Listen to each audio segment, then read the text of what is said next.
Here is the Trainstar aircraft, 1400mm wingspan, radio control, made of foam with a plastic fuselage, runs on 3S power.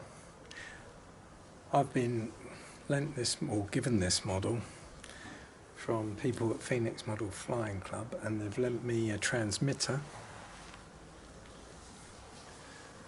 Spectrum DX6i. So I'm borrowing that. The plane I'm going to use and will probably give back to the club at some point, so they've got a club trainer, which I think would be handy for the club because they don't have one yet. But I was given this from someone at the club. So thanks to John, Colin and Ronnie, who've all been involved in giving me the gear and lending me the gear. But also thanks to Andy and Roger and various other people to help me set this thing up. Because when I got it, this transmitter wasn't yet bound with the plane, so I had to look on YouTube, find out videos on how to do that. And then once I'd done that, I had to reverse a couple of the channels, do a few other things, make sure throttle cut was operational on there.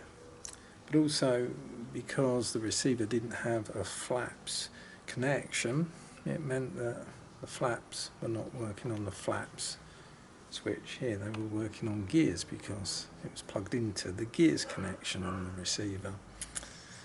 So at first I mixed from one to the other, got that to function, but in fact what one of the guys did, Andy, which he did, which I think is much better, is he unplugged from the gears input on the receiver and put it into auxiliary, and now he's set up this switch to work on the auxiliary connection, and that means flaps work on the flaps button now, which is kind of what I wanted.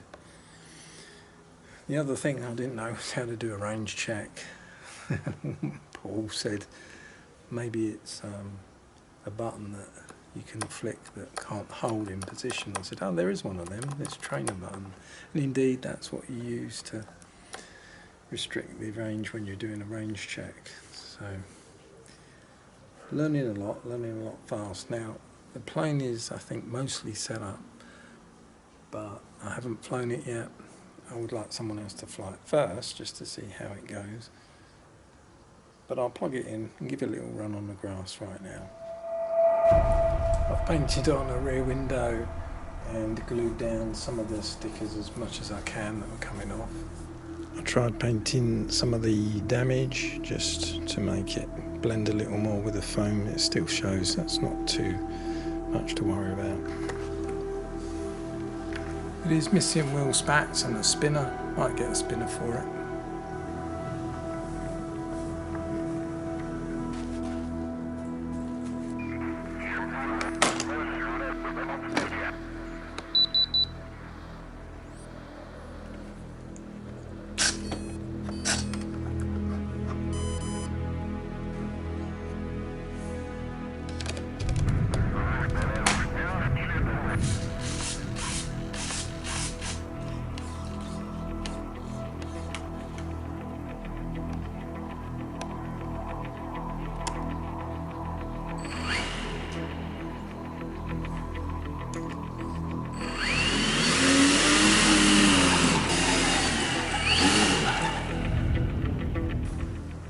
Throttle cut on.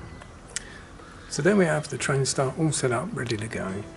I would like some guys to check it first for me at Phoenix, perhaps give it a little fly before I do.